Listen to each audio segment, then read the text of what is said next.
Mike, it's Chris. Do you see us? Yes. Yeah, we can do a mic check. Yeah, you want to do a mic check out of head on position? This is head on position 1 2 3 4 5. Microphone check 1 2 3 4. Microphone check 1 2. Microphone check 1 2 3 4. Head on position. All right. I'm in the bars. Yeah, thank you, Mike. You're good. We good? Further out, get it. Over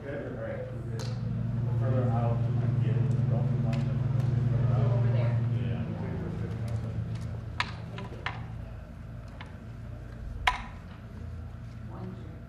Oh, back. Yeah, nice. Yeah. And then we can help real quick. Excuse me.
Thank you very much, everybody, for being here. It's an honor to be with Elon, who's my friend, and he's done a fantastic job.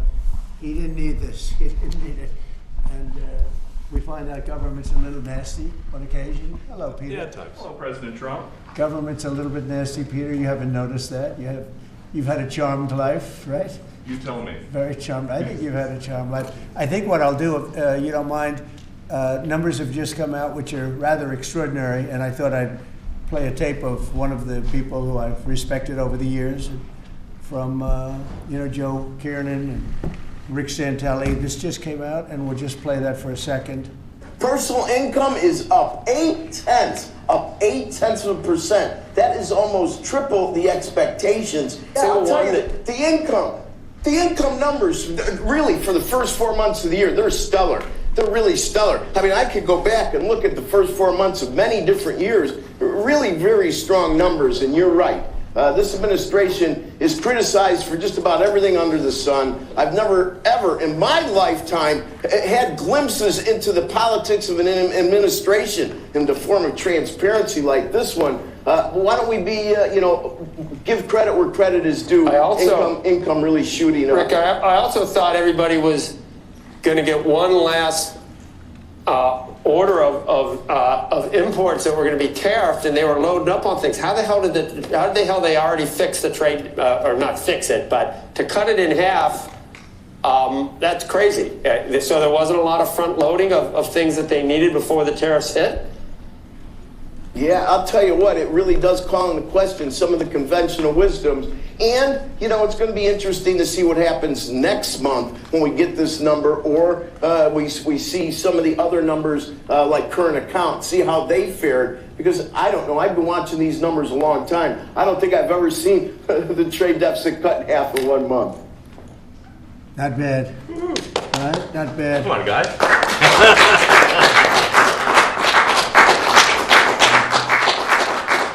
I see Howard and Scott are here, so it's great. You guys want to stand over here? You might as well. You're the ones that help produce those numbers, and it'll only get better. The tariffs are so important, and that's why we were so happy with the decision yesterday where the tariffs continue, because without the tariffs, our nation would be imperiled. We would really be imperiled. I think I can say that with great surety, Scott and Howard. And so we were very happy to get that decision, that big decision yesterday. And today it's about a man named Elon, and he's one of the greatest business leaders and innovators the world has ever produced. He stepped forward to put his very great talents into the service of our nation, and we appreciate it. And I just want to say that Elon has worked tirelessly helping lead the most sweeping and consequential government reform program in generations. And the kinds of things that he's found and his people have found. He's brought a group of very smart people in, and they found things that are pretty unbelievable. I have to say that the numbers that we're talking about are substantial, but they're going to be very much more substantial with time, because many of the things that we're working on right now, we're going to have to remember Elon as we find them, but the numbers could double and triple.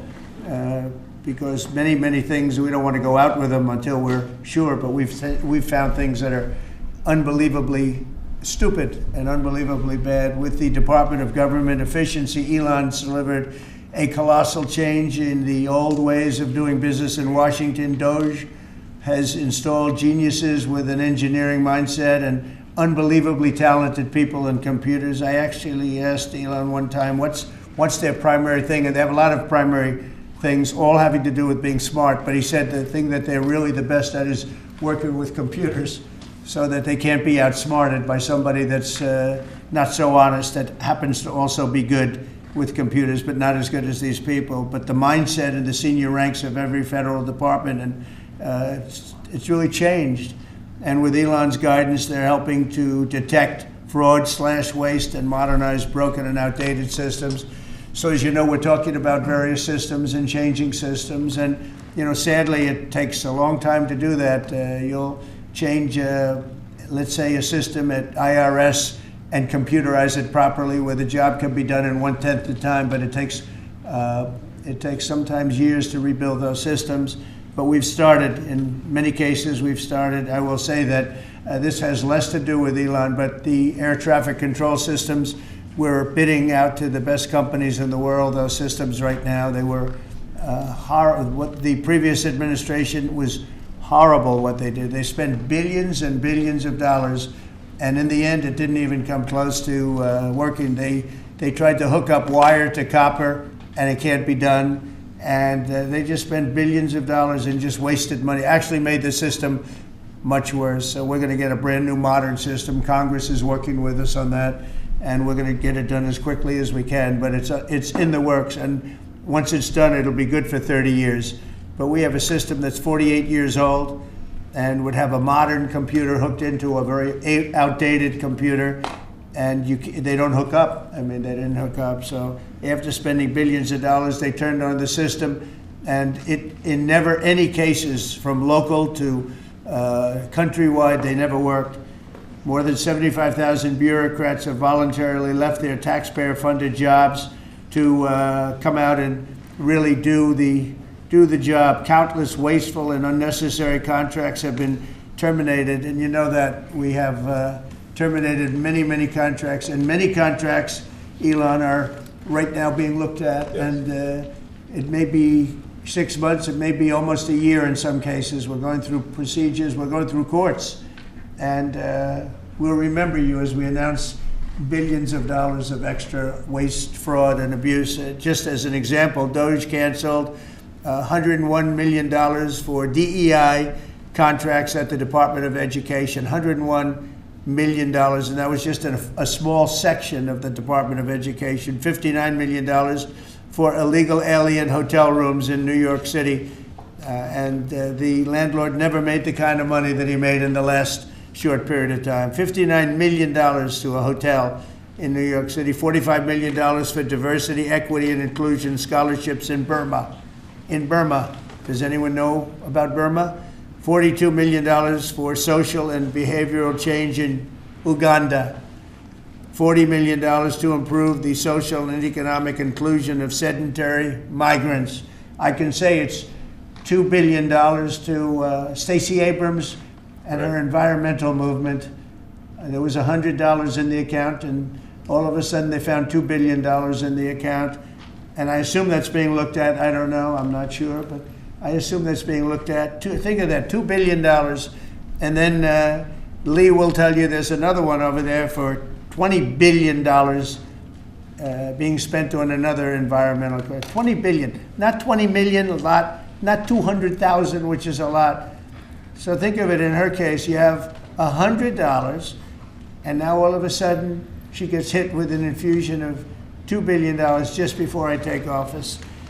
$20 million for Arab Sesame Street in the Middle East. Nobody knows what that's all about. Nobody's been able to find it. $8 million for making mice transgender. So they spend $8 million on making mice transgender. And those are better than many of the others. I could sit here all day and read things just like that, but we have other things to do. So it's much, much more than just that. We're totally committed to making the Doge cuts permanent and stopping much more of the waste in the months to come. We want to get our great, big, beautiful bill finished and done. After that, we put some of this into the bill, but most of it's going to come later. We're going to have it cauterized by Congress, affirmed by Congress. In some cases, we'll make cuts. In some cases, we'll just use it in a different layer to save the money, but it's hundreds of billions of dollars. Doge has also fully modernized the federal retirement process and continues to work very hard on the IRS modernization, but we're taking that over with Doge. Many of the Doge people, Elon, are staying behind too, so they're not leaving. And Elon's really not leaving. He's going to be back and forth, I think. I have a feeling. It's his baby, and I think he's going to be doing a lot of things. But Elon's service to America has been without comparison in modern history. He's already running one of the most innovative car companies in the world. You look at his factories and compare them with some of the old factories we have, and it's a big difference. And the most successful space company, and I guess in history you would have to say the largest free speech platform on the internet, etc. Yet Elon willingly, with all of the success, he willingly accepted the outrageous abuse and slander and lies and attacks because he does love our country. I know that very much. He loves our country. He comes from another country that's going through trials and tribulations, I would say. But he's all about the USA, and Americans owe him a great debt of gratitude. So I just want to thank Elon for his time as a special government employee. Can you imagine? They call him an employee, but it's a special government employee, and for coming and helping us. And he really has changed the mindset of a lot of people. A lot of people thought, maybe we'll cut 1% or 2% or 3%. Then they said, wow, we can cut a lot more than that. And we're going to do it very surgically. We're going to continue on the march. We're making America great again. When I was in Saudi Arabia, and we were in, as you know, 3 really great countries, predominantly the 3. Qatar was great, UAE was great, Saudi Arabia, incredible. Such an incredible experience to be in those 3 countries. But the Crown Prince of Saudi Arabia, and I must tell you, the great leaders of the other 2 that we just mentioned, they all said the same thing, that the United States is the hottest country right now anywhere in the world. And 6 months ago, we thought it was dead. It was like a dead country. And it would have been a dead country if we didn't have the right result on November 5th. It would have been a horrible, horrible situation was going on with the borders, with transgender for everyone, men playing in women's sports, and so much more. But they were saying the hottest country anywhere in the world. And then I played that little clip because I was one person who's respected, or 2 people, because Joe was in that one too. Joe's a good man. But that was one group of people saying something about the success of what we've done over the last 4 months. They cannot believe it. In the one case, they said they've never seen anything like it as long as they've been doing what they've been doing. They've been doing it for a long time. So I want to thank Elon for helping. And again, the United States right now is the hottest country anywhere in the world. There's no country as hot, and we're doing really well. We came, when I left, we had no wars, we had no problems. We defeated ISIS, we rebuilt our military, and we had no inflation. And when I came back, we had a lot of inflation. We had wars all over the place. We had the embarrassment in Afghanistan where we gave up billions and billions of dollars of military equipment, the most embarrassing moment in the history of our country, I believe. I believe that strongly.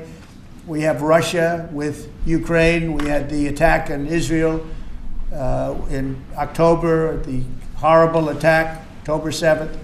Horrible, horrible attack. Nobody's ever seen anything like it. And now we have something where we're really healing a lot of that. We stopped India and Pakistan from fighting. I believe that could have turned out into a nuclear disaster. And I want to thank the leaders of India, the leaders of Pakistan, and I want to thank my people also. We talked trade, and we said we can't trade with people that are shooting at each other and potentially using nuclear weapons. And they're great leaders in those countries, and they understood, and they agreed. And that all stopped, and we're stopping others from fighting also, because ultimately we can fight better than anybody. We have the greatest military in the world. We have the greatest leaders in the world. We put one of them in charge of the Joint Chiefs of Staff, as you know, General Raisin Kane. And we wiped out ISIS, completely wiped out ISIS in 3 weeks. They said it would take 5 years, and we did it in 3 weeks. And that's the way it is, but we don't want to have to use our military. We want to be peace through strength when we can, and that's the way we're going to have it. So I just want to thank Elon and all of his people. Most of those people are staying, almost all of them are staying, and they're going to be with us. And you're going to see the results coming long into the future. Even a year and 2 years later, you're going to see a lot of the results, and those hundreds of billions of dollars are going to be adding up, and they're going to continue to add. It'll be interesting, really interesting to see what the final number is going to be. But again, Elon gave an incredible service. Nobody like him, and he had to go through the slings and the arrows, which is a shame because He's an incredible patriot. The good news is that 90% of the country knows that, and they appreciate it, and they really appreciate what he did. And I gave him a little special something we have here. Thank you. A very special, that I give to very special people. I have given it to some, but it goes to very special people, and I thought I'd give it to Elon as a presentation from our country. Thank you. Thank you, Elon. Thank you. Take care of yourself. Thank you. You see the lock. The lock on this is amazing. That's right. Large lot. Well, let me say perhaps a few words. That this is not the end of Doge, but really the beginning. My time as a special government employee necessarily had to end. It was a limited time thing. It's 134 days, I believe, which ends in a few days. So, so that it comes with a time limit. But the Doge team will only grow stronger over time. The Doge influence will only grow stronger. It's I'd liken it to sort of Buddhism. It's like a way of life. So it is permeating throughout the government. And I'm confident that over time we will see $1 trillion of savings and a reduction in $1 trillion of waste and fraud reduction. The calculations of the Doge team thus far, in terms of an FY25 to FY26 delta, are over 160 billion, and that's climbing. We expect that number will probably go over 200 billion soon. So I think the Doge team is doing an incredible job. They're going to continue doing an incredible job, and I'll continue to be visiting here and be a friend and advisor to the president, and I look forward to times being back in this amazing room. By the way, isn't this incredible? Look at this incredible. It's stunning. I think the way that the Oval Office, how the president has just completely redone the Oval Office is beautiful. I love the gold on the ceiling. Thank you. It's pretty nice. Yeah. That's been there a long time. That was plaster. Nobody ever really saw it. They didn't know the eagle was up there, and we highlighted. It's essentially it's a landmark, a great landmark, and that's 24 karat gold, and everybody loved it. And now they all see it when they come in. So it's been good. The Oval Office finally has the majesty that it deserves, thanks to the president.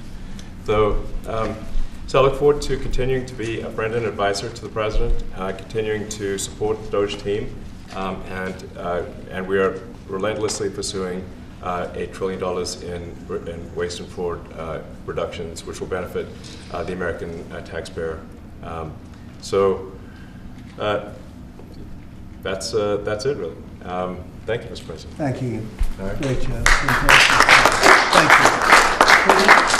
Thank you, President Trump. The president mentioned that you had to deal with all the slings and arrows during your time at Doge. There's this. Well, some of the people, some of the media organizations in this room were the slingers. Well, so there is a New York Times report today that accuses you of blurring the line between. Is the New York Times, is that the same publication that got a Pulitzer Prize for false reporting on the Russiagate? Is it the same organization? I got to check my Pulitzer. My Pulitzer I think counter. It is. I think the judge just ruled against the New York Times for their lies about the Russiagate hoax, and that they might have to give back that Pulitzer Prize. That New York Times. Let's move on. Okay, then Next President question. Trump. I got one for President Trump. So President Trump, Biden aides who used to work here are in talks with Republicans in Congress to go and testify about what they did or didn't do to possibly conceal President Biden's decline. Do you think that Dr. Jill Biden should also have to come in and testify about what she did or didn't do? Well, I hate the concept of it. It's the wife of a man who was going through a lot of problems, and everybody that dealt with him understood that. And I guess it came out during the debate loud and clear. That was the biggest signal of all. They have to do what's right. The country was there was a lot of dishonesty in the election, as you know, 2020. That's been now caught. People understand it. It was a rigged election. And when you go further out, when you see the auto pen, I think the auto pen is going to become one of the great scandals of all time, because you have somebody operating it or a number of people operating. Because I knew Joe Biden. Joe Biden wasn't in favor of opening up borders, letting 21 million people into this from prisons and mental institutions and gang members. He wasn't into that at all. And you know, who signed these orders, proclamations, and all of the different things that he signed that set our country so far back, that was so bad for our country? With the auto pen, how would it work? Like, we're in the Oval Office right now. If there was a group of rogue staffers that worked for you who wanted to advance a bill or an executive order without your knowledge, how could they do it? How do they go Well, it's very behind hard the because president's I'd back? read your newspapers or your media the next day and I'd say, well, I didn't approve that, and I would find it. I mean, they wouldn't get away with it for long because I'd say, I never signed that. Who the hell signed that? Auto pens, to me, are used to sign letters to people because we get, I think they said 20,000 letters a week, and you like to be able, when somebody takes the time to write a letter, it's nice to sort of write back. And auto pens are meant for that. Auto pens are not meant to sign major proclamations or tax cuts or borders, anything having to do with the border, which is so important. And if it happened on my watch, I would be able to see it because the next day or sooner I'd be reading about something that I knew nothing about and who the hell signed this. So I almost never used the auto pen. In fact, yesterday I was signing about 81, I think it was 81 proclamations and statements to people that I think should be signed by us. I think when you write letters to foreign dignitaries or presidents or prime ministers, you should be signing those letters, not done with auto pens. I understand he signed almost everything with an auto pen. It's a very dangerous thing. It really means you're not president. Whoever operated the auto pen, and we think we know who that is, and it was actually more than one person, but that's not what the presidency is all about. I hardly used to use it. Are you reinstate the tariffs on China? You said that they violated the agreement with the U.S. Well, they did. They violated a big part of the agreement we made. You know, if you read that whole statement, I was very nice to them. I helped them because they were in trouble with the stoppage of a massive amount of business. But I'm sure that I'll speak to President Xi and hopefully we'll work that out. But yeah, there's a violation of the agreement. Yeah, please. Mr. President, can you give us an update to the latest ceasefire agreement that Israel has agreed to, but Hamas still considering? Well, they're very close to an agreement on Gaza, and we'll let you know about it during the day or maybe tomorrow, and we have a chance of that. And I think we have a chance of making a deal with Iran also. They don't want to be blown up. They would rather make a deal, and I think that could happen in the not too distant future. That would be a great thing if we could have a deal without bombs being dropped all over the Middle East. That would be a very good thing. They can't have a nuclear weapon. We want them to be safe. We want them to have a very, very successful nation. Let it be a great nation, but we can't have them. They cannot have a nuclear weapon. It's very simple. And I think we're fairly close to a deal with Iran. Mr. Musk, question for Elon. Yeah, please. You said just now that you look forward to being a friend and advisor to the president. So do you Well, I am. expect to continue I always look advising the president and Doge informally, or are you going to sort of shift your focus entirely to your companies? Well, I expect to continue to provide advice whenever the president would like advice. I hope so. I mean, yeah, I expect to remain a friend and an advisor, and certainly if there's anything the president wants me to do, I'm at the president's service. Mr. Musk, on Doge, you said that there was $1 trillion promise for cuts from Doge. Yes, I think we do expect over time to achieve the $1 trillion. But what have you found in your time here was the biggest roadblock to getting those cuts? Was it the cabinet, or was it Congress, or something else? What was the biggest roadblock from your work? It's mostly just a lot of hard work. It's really not any one person or Congress. It's going through really millions of line items and saying just each one of them makes sense, or does not make sense. Obviously, at times when you cut expenses, those who are receiving the money, whether they're receiving that money legitimately or not, they do complain. And you're not going to hear someone confessing that they received money inappropriately. Never. They're going to always say that they received money appropriately for an important cause. Naturally, that's what you'd expect. So we just have to. It's just a lot of work going through the vast expenses of the federal government and just really asking questions. What's this money for? Are you sure it's actually being used well? Many times we can't even find anyone who defends it. So for a lot of the expenses, there is actually no defender at all. And then we have to just work through the process of stopping the spending, where there's often literally no defender. Nobody even knows why the money's being spent. It's truly absurd. I mean, we find situations where there are millions of software licenses with 0 people using them. 0. Exactly. This is the quizzical expression. You're like, surely, if there's millions of software licenses, someone should be using them. No, and then we've got to go through the process of saying, okay, look, if no one's using the software, we need to terminate this software license agreement. That's everywhere in the government, by the way. Mr. Musk, what do you think would be easier, colonizing Mars or making the government efficient? It's a tough call, but I think colonizing Mars and making life multi-planetary is harder. And as I said, we do expect to achieve over time the $1 trillion of savings. We can't do it in like a few months, but if you say by I think the official end of Doge, which the president may choose to extend, is the middle of next year.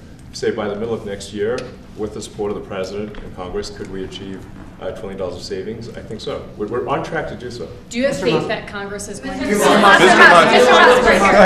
thank you, Mr. President. You had mentioned earlier in the week that Doge had become a whipping boy, and as the president mentioned, you went through a lot to go through this process. Yes. Was it worth it for you, and what would you change?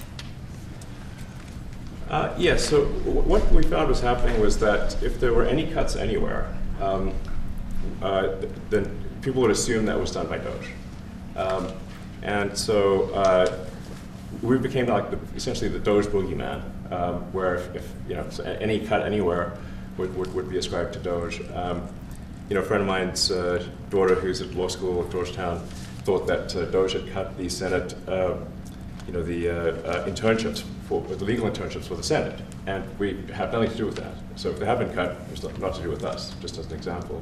So, it just became a bit ridiculous where any cut anywhere was somehow Doge, including things that made no sense, and we would agree made no sense. There are many things that occur in the government because it's the banal evil of bureaucracy.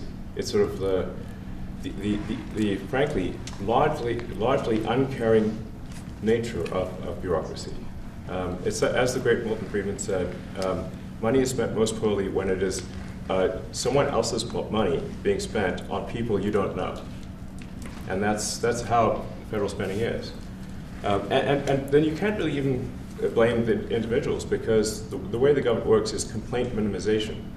So when you do when someone within the government tries to stop money being spent, there's usually someone that complains. And then their manager will say it's not worth the trouble, just pay it anyway. That happens over and over again. So was it I think it was an important thing. I think it was a necessary thing, and I think it will have a good effect in the future. Thank you, President Trump. This week there was a video on board a plane that showed the First Lady of France slapping her husband, Emmanuel Macron. Do you have any world leader to world leader marital advice on those phones? Make sure the door remains closed. That was not good. No, I spoke to him, and he's fine too. They're fine. They're two really good people. I know them very well, and I don't know what that was all about, but I know them very well, and they're fine. What do you think about this Democratic Party plan to avoid being swept in every battleground state again by spending $20 million to study how to speak to American men? Well, they spent 2.8 billion.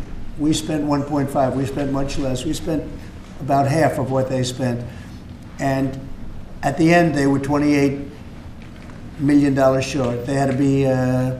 They spent 2.8 billion. It's a lot, but they couldn't get 28 million at the end, and now they want to spend. I read that they want to spend money to learn how to talk. That's fake.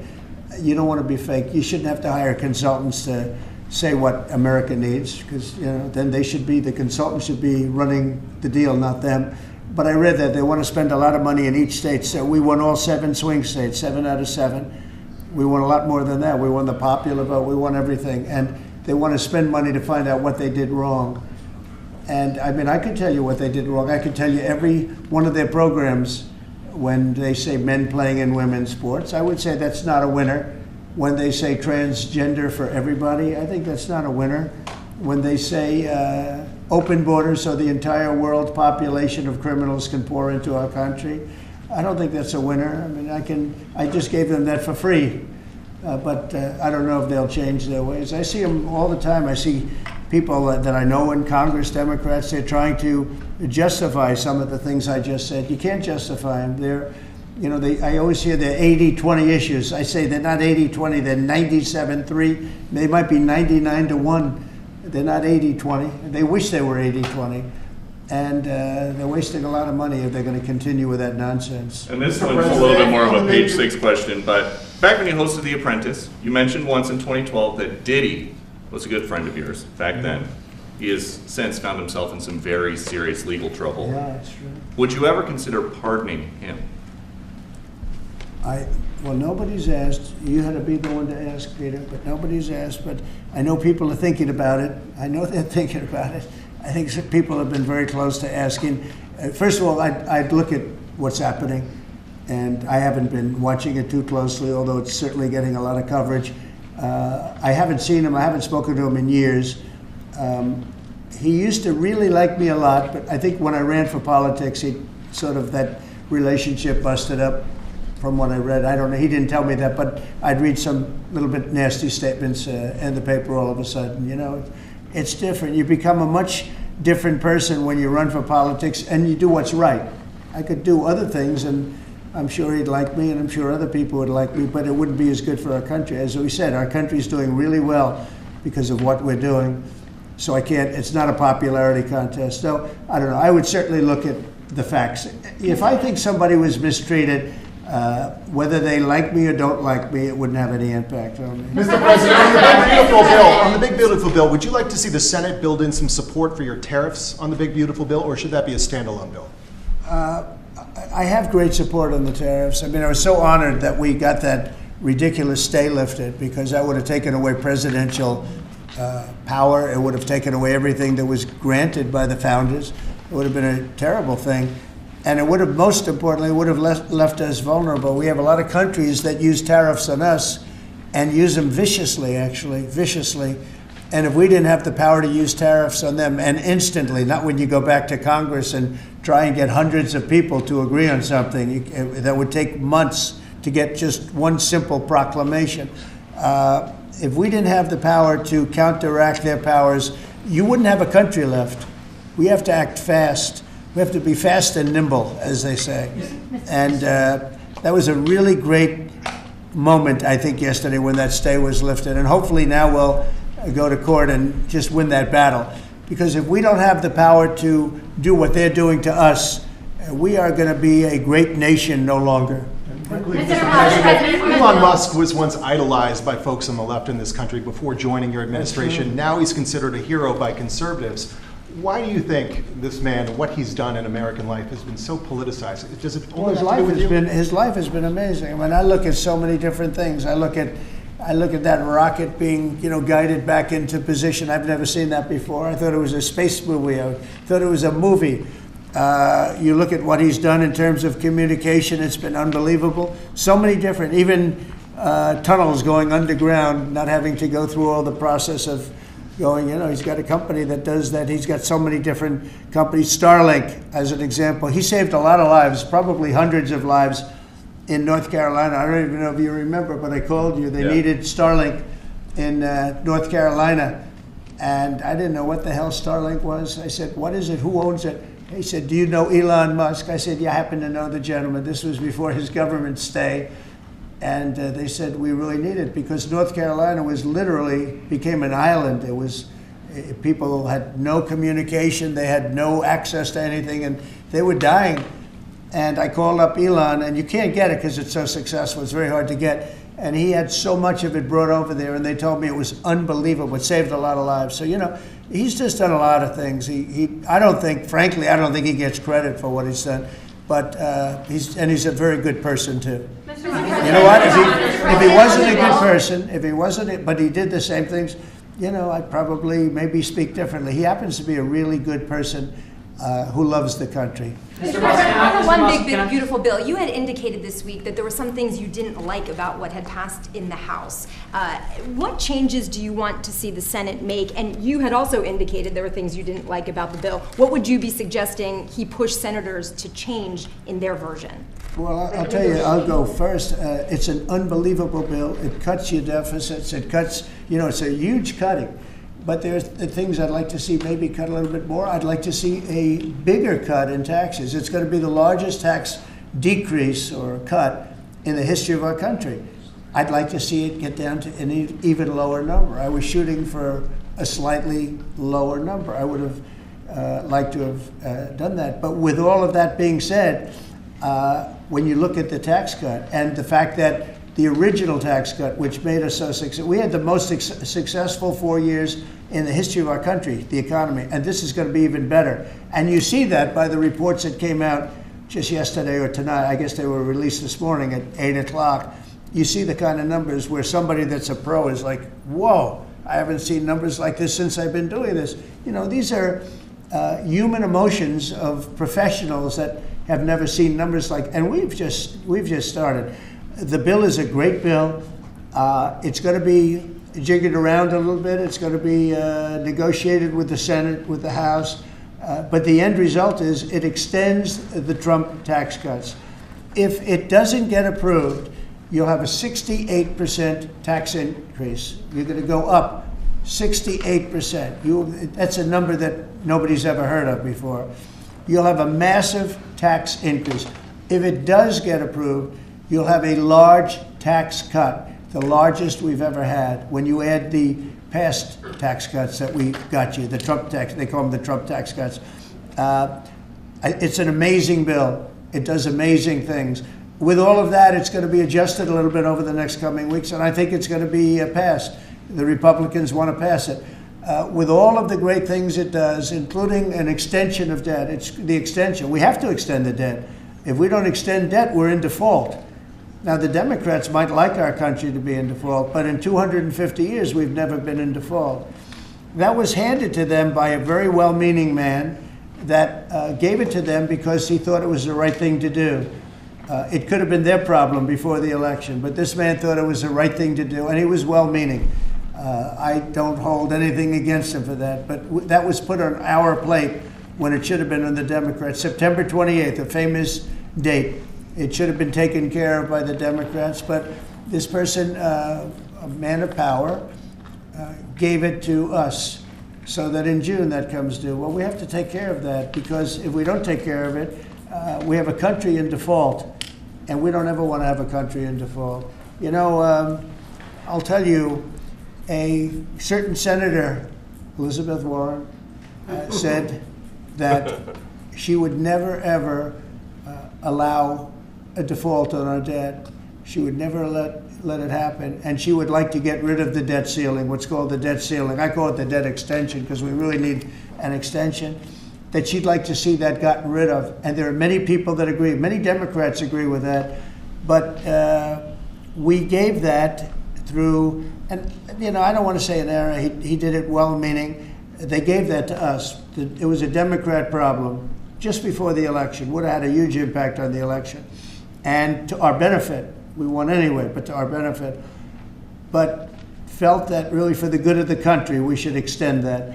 But Elizabeth Warren and various other people would like to see that. Her whole career, she wanted to see it terminated, gotten rid of, not being voted on every 5 years or 10 years.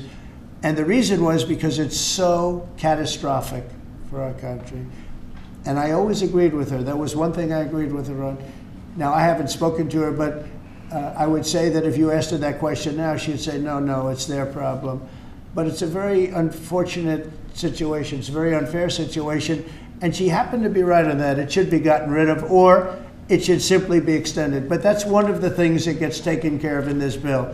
That automatically gets extended for a 4-year period, and it should be. But I agree with Elizabeth Warren on that. I think you should get rid of it. It's too catastrophic. Mr. Yeah, please, go ahead. What message do you like to send to international students are they still welcomed to study in the United States? And one question for Mr. Musk. The students, well, we want to have great students here. We just don't want students that are causing trouble. We want to have students. I want to have foreign students. I think Harvard, it's close to 31%. That's a lot.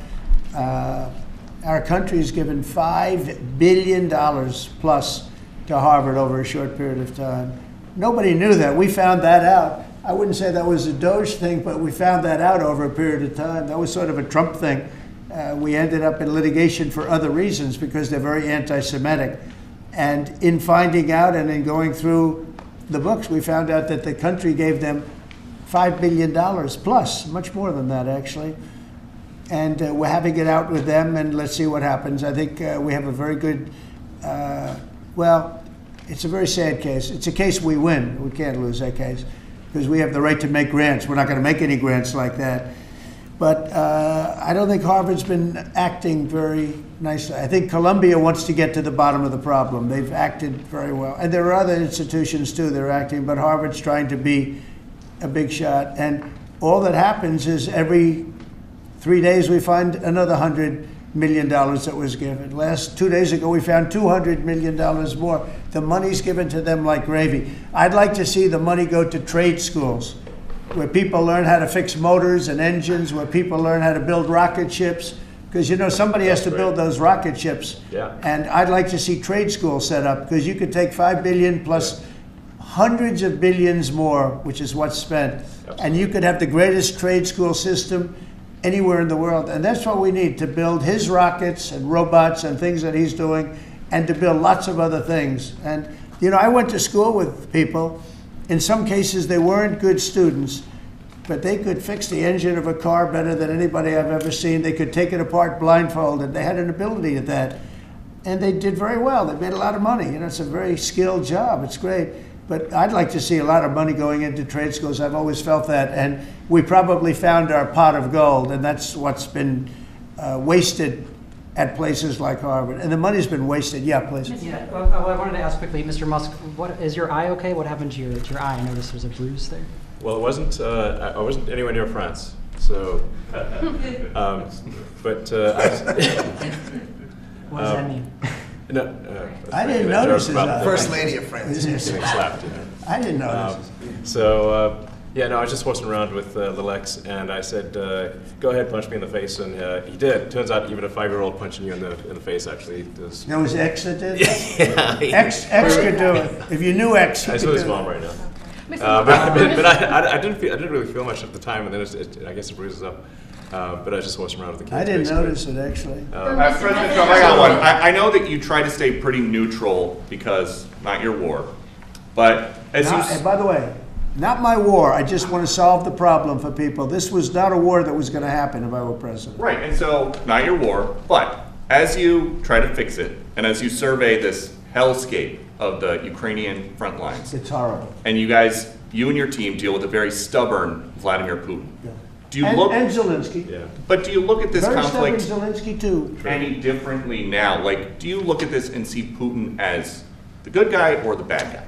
So I've known him very well, and I went through a lot of things with him because Russia was, the Russia hoax turned out to be a total hoax.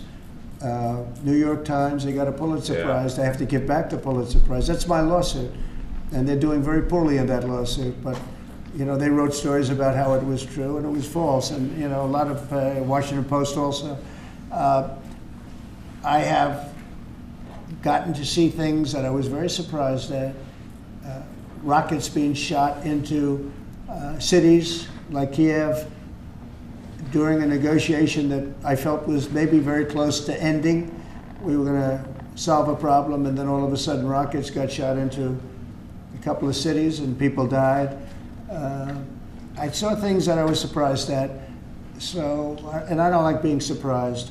So I'm very disappointed in that way. With that being said, I'd like to see it end. 5,000 people, I think the number's even more than that, but 5,000 people a week are being killed. Mostly soldiers, but also people that live in little cities and towns throughout Ukraine. And I'd like to see that stop. And I asked Caroline this yesterday, but I want to ask you, directly, so many of the things that you're trying to do are held up in court right now. If the courts are going to have so much influence over U.S. policy, do you wish you would have just become a judge instead?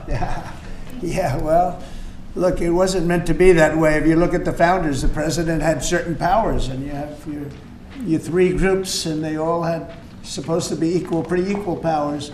But you can't have a judge in Boston running foreign policy in places all over the country because he's got a liberal bent or he's a radical left person. That's what the executive branch is for, and you have checks and balances. But we had millions of people pour into our country, many criminals poured into our country, murderers, mental institutions from all over the world being emptied out into our country. And if we don't get them out and get them out quickly, could lose your country very easily. This is a bad, that anybody would allow this to happen to our country. You know, with all of the things, we took over inflation, we took over some wars, we took over a lot of problems that didn't exist when I was president. None of it existed. We wiped out ISIS.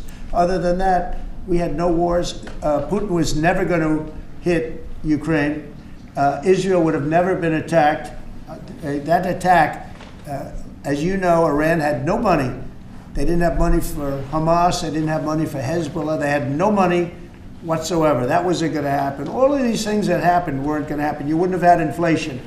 So it's very sad when I came back. But the thing that is the hardest is that they allowed 21 million people into our country, and many of those people are stone cold criminals. They moved their criminal population into the United States, and of all the things that are bad, I solved inflation, I believe, already. I got the fuel prices down. The fuel prices came down. That's one of the reasons. They screwed up the energy.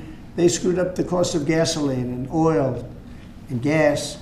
And you had tremendous inflation, the greatest inflation probably in the history of our country under Biden. And when people said, oh, but the economy was, no, the economy was terrible for the people because they couldn't afford the energy. And the energy brought everything else up. Energy is the big deal. But with all of that, we solved that already. In 4 months, we solved it. $1.99, $1.98 gasoline. First time people have seen that in a long time since my term.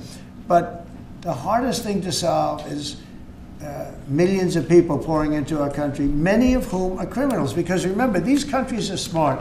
Their leaders are very street smart. They're sending the people that they don't want. They don't want the people that are there, that are law-abiding, that are productive, that are working hard. They want people that are in jails. We have them. They allow them to come in. And I always look to the other side, like, why would somebody do something? You know, in business, I try and study, why would they want to do this? Why would they want to sell it? Why would they want to buy it? One thing I can't figure out is, what would an administration, what were they thinking when they allowed millions of people from prisons all over the world, not just from South America, Venezuela, all over the world, from the Congo in Africa, hundreds of people, thousands of people from the Congo, rough prisoners, from Asia, from Europe, rough parts of Europe. Why would they allow them to come into our country? Why would they do that? It's the one thing I can't figure out. And I don't believe it was Joe Biden. I really don't. I mean, look, he's been a sort of a moderate person over his lifetime, not a smart person, but a somewhat vicious person, I will say. If you feel sorry for him, don't feel so sorry because he's vicious. What he did with his political opponent and all of the people that he hurt a lot of people, Biden. And so I really don't feel sorry for him. But he wasn't a person that would allow murderers to come into our country. He wasn't a person that was in favor of transgender for anybody that wanted it, take kids out of families, et cetera, et cetera. So I just don't understand why a thing like this, how a thing like this could have been allowed to happen. Very sad. It's very sad for our country. If I could add something, I think the fundamental moral flaw of the left is empathy for the criminals and not empathy for the victims. Empathy for the criminals, but not empathy for the victims. And there's been way too much of that. That needs to stop. To the president's point, there's been immense judicial overreach that is unconstitutional. That was never intended. And it's undermining the people's faith in the legal system. It needs to stop. It's gone too far. Mr. Musk, And just today, we had, just a couple of hours ago, we had a great decision from the Supreme Court, thank goodness, that was very important. We had two important decisions yesterday on the tariffs, because again, we have to be able to fight a fair fight with other countries. Howard, would you say? We have to be able to use tariffs to fight people that use tariffs on us. I mean, if we didn't have that power of tariffs, we would economically be destroyed as a country, because they will destroy us. Other countries will destroy us with unchecked tariffs. We can check them when we have the use. They tried to take that power away from us. And if you take that power away, we're not going to have a country. We won't have an economically viable country. But it's very important on immigration that we be able to get people out without having to go through a long court case. I mean, it was up to some of these judges. Every single one of these millions of people, criminals, prisoners that were let go from jails because they save a fortune when they do. They brought them into the United States. You know what they're saving? The money they're saving? But some of murderers, it's very important that we're able to get those people out of here fast, bring them back to their country where they belong. And those countries take them, because if they don't take them, they have to go through the wrath of the United States, and they take them.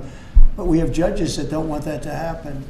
And it's a terrible thing. That's going through the court system right now, that whole situation.